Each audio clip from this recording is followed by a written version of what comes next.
ಆದರೆ ಈಗ ಈ ಪದ ಕೇಳಿ ಎಲ್ಲಿ ನನ್ನ ಹೆಸರು ನಿಂತು ಹೋಗುತ್ತಂತ ಭಯ ಆಗ್ತಿದೆ.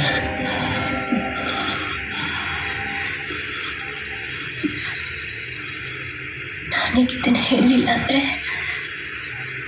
ನನ್ನ ಹೆಸರು ಹೊರಟೋಗುತ್ತೆ ಪಾಪು.